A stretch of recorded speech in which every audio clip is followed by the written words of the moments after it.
सभी प्यारे विद्यार्थियों को मेरा नमस्कार।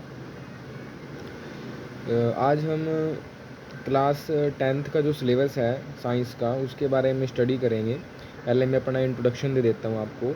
मेरा नाम मिलन कुमार है और मैं आपको क्लास 10th की साइंस पढ़ाऊँगा, जिसमें आपको लगभग 100 घंटे की वीडियोस मिलेंगी और इसमें आपके पूरे के पूरे जो 16 चैप्टर हैं एनसीईआरटी के अंदर, वो आपको कवर किए जाएंगे।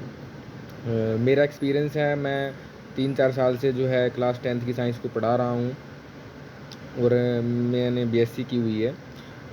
आप सभी को एक अच्छा व्यू मिलेगा, एक अच्छी नॉलेज मिलेगी in the area of the science कि किस प्रकार से हम पढ़ेंगे कि केमिकल रिएक्शन और इक्वेशंस क्या होती हैं, एसिड बेस एंड साल्ट्स क्या होते हैं, मेटल्स एंड नॉन मेटल्स क्या होते हैं, कार्बन एंड कंपाउंड्स क्या होते हैं, पीरियोडिक क्लासिफिकेशन ऑफ एलिमेंट्स क्या होती हैं, लाइफ प्रोसेस क्या होता है, कंट्रोल एंड कोऑर्डिनेशन क्या होता है, हाउ डू ऑर्गेनिज्म रिप्रोड्यूस। यानी कि ये जितने भी आपके टोटल चैप्टर्स हैं, इन सब के बारे में हम डीप एनालिसिस करेंगे ताकि कोई भी क्वेश्चन क्लास के अंदर नहीं छूटे। मैं अपनी तरफ से पूरा प्रयास करूँगा कि आपको हर एक पॉइंट वो बताया जाए जो कि आपके एग्ज़ाम के पॉइंट ऑफ व्यू से बहुत ज़्यादा इम्पोर्टेंट हो। ठीक है, क्योंकि हमारा मेन फोकस है एग्ज़ाम को क्लियर करना, और एग्ज़ाम तभी क्लियर होगा जब आपको नॉलेज होगी। तो नॉलेज होना बहुत ज़रूरी है, एग्ज़ाम अपने आप क्लियर हो जाएगा।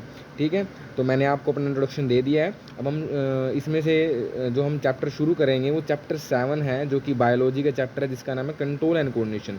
और कंट्रोल एंड कोऑर्डिनेशन के अंदर बहुत सारे टॉपिक्स हैं, जैसे इसमें हम न्यूरॉन के बारे में पढ़ेंगे, ब्रेन के बारे में पढ़ेंगे, कोऑर्डिनेशन इन एनिमल्स क्या होता है, कोऑर्डिनेशन इन प्लांट्स क्या होता है, उनके बारे में हम डिटेल स्टडी करेंगे। तो उसके लिए सबसे पहले जो हमारा आज का टॉपिक रहेगा, आज का टॉपिक अगर हम बात करते हैं तो वो हमारा रहेगा ब्रेन। क्या रहेगा? ब्रेन। तो ब्रेन के बारे में हम आज स्टडी करेंगे कि ब्रेन जो है वो किस प्रकार से हमारी जो बॉडी है उसके अंदर एक इम्पोर्टेंट रोल प्ले कर रहा है। इसके बारे में जो है हम आज स्टडी करने का प्रयास करेंगे। ठीक है, तो सबसे पहले हम ब्रेन की बात करेंगे। अगर हम ब्रेन की बात करते हैं तो ब्रेन के अंदर जो सबसे अगर इम्पोर्टेंट बात अगर हम करें, जो आपका ब्रेन होता है, अगर हम बात करें किसकी बात कर रहे हैं, हम ब्रेन की बात कर रहे हैं। ठीक है, किसकी बात कर रहे हैं? ब्रेन की बात कर रहे हैं। तो ब्रेन के अंदर अगर हम बात करते हैं, सबसे पहले आपको ये डायग्राम यहाँ पर दिया हुआ है, इससे आप समझ सकते हो कि जो हमारा ब्रेन है ना, उसके 3 पार्ट होते हैं। एक होता है फोर ब्रेन, एक होता है आपका मिड ब्रेन और एक होता है हिंड ब्रेन। और जो ये पार्ट दिखाया गया है ना यहाँ पर, ये वाला जो पार्ट दिखाया गया है, ये आपकी होती है स्पाइनल कोड। क्या होती है? Spinal cord. यानी कि हम कह सकते हैं कि जो हमारा ब्रेन होता है वो स्पाइनल कोड के बिल्कुल टॉप पर लोकेटेड होता है। तो सबसे फर्स्ट पॉइंट तो आपका ये है कि जो ब्रेन है is located at the top of spinal cord. तो सबसे पहले आपको ये पता होना चाहिए कि ब्रेन की लोकेशन क्या है, ब्रेन हमारी बॉडी में है कहाँ पर। तो स्पाइनल कोड के टॉप पर जो है आपको ब्रेन देखने को मिलेगा। ठीक है, इसको हम क्या बोलते हैं? किंग ऑफ आवर बॉडी बोलते हैं। क्या बोलते हैं इसको? किंग ऑफ आवर बॉडी इसको कहा जाता है। इसी को अगर हम बात करते हैं तो इसी को अगर हम बात कर सकते हैं सीपीयू ऑफ बॉडी भी कहा जाता है। क्या कहा जाता है? सीपीयू ऑफ बॉडी भी इसको कहा जाता है।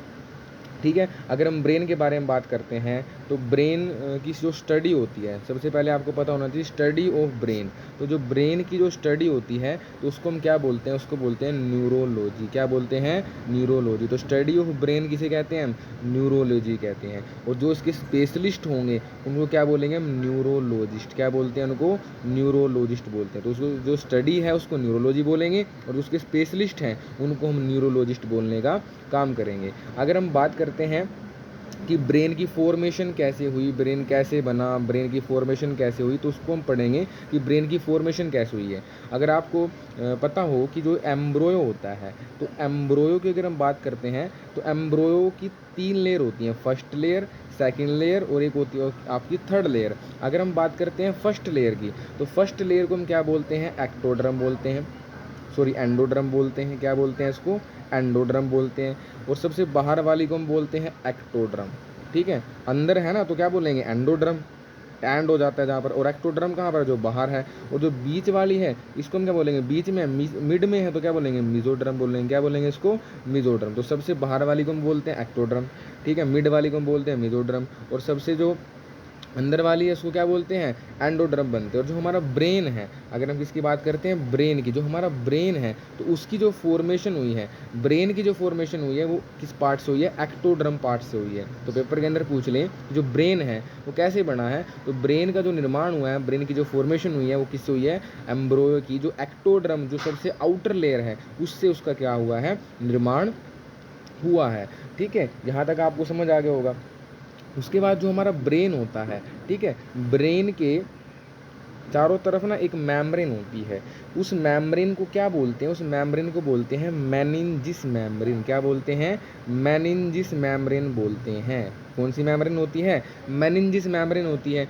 और जो ये मेनिंजिस मेम्ब्रेन है इसके भी आपके 3 पार्ट होते हैं जो कि हम फर्दर आगे स्टडी करेंगे। ठीक है, ठीक है। अब हम बात करते हैं जो ब्रेन होता है, ब्रेन के आपने जो है अभी मैंने आपको एक पिक्चर दिखाई थी, ये देखो, इसमें एक फोर ब्रेन होता है, एक मिड ब्रेन होता है और एक हिंड ब्रेन होता है। तो तीनों जो ब्रेन होते हैं इनका क्या क्या काम होता है ये आपको पता होना चाहिए। अगर हम बात करें, सबसे पहले अगर हम बात करते हैं इसमें, जैसे कि अगर हम बात करते हैं इसी पिक्चर से हम समझ लेते हैं जो फोर ब्रेन होता है। तो जो फोर ब्रेन का काम होता है ये क्या करता है, जो वॉलंटरी एक्शंस होते हैं उनको कंट्रोल करने का काम करता है। तो फोर ब्रेन का काम क्या है, जो जितने भी आपके वॉलंटरी एक्शंस होते हैं उनको ये कंट्रोल करने का क्या करता है, काम करता है। ठीक है, एक बार मैं इसको रब कर देता हूँ, उसके बाद हम स्टडी करेंगे। ठीक है, जो फोर ब्रेन होता है, अगर हम बात करते हैं फोर ब्रेन की, तो फोर ब्रेन का काम क्या होता है, जितने भी आपके वॉलंटरी एक्शन होते हैं, जितने भी आपके क्या होते हैं वॉलंटरी एक्शन होते हैं उनको कंट्रोल करने का ये क्या काम करता है। ठीक है, हिंड ब्रेन की अगर हम बात करते हैं तो जितने भी आपके इनवॉलंटरी एक्शन होते हैं, कौन से इनवॉलंटरी एक्शन होते हैं उनको कंट्रोल करने का काम करता है। और जो मिड ब्रेन है ये कंट्रोल करता है नेक मूवमेंट को। किसको कंट्रोल करता है, ये नेक मूवमेंट जो होती है उसको कंट्रोल करने का काम करता है। तो फोर ब्रेन का काम क्या है, वॉलंटरी एक्शन को कंट्रोल करना।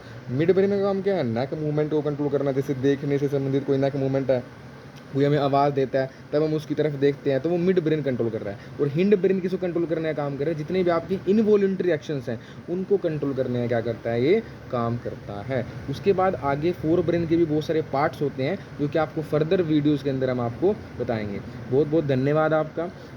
ऐसे ही पढ़ते रहें, बिकॉज पेपर यहीं से आएगा, इससे बाहर पेपर आपको नहीं मिलेगा। मेरे साथ बने रहें, आपको डेफिनेटली सक्सेस मिलेंगी। Thank you.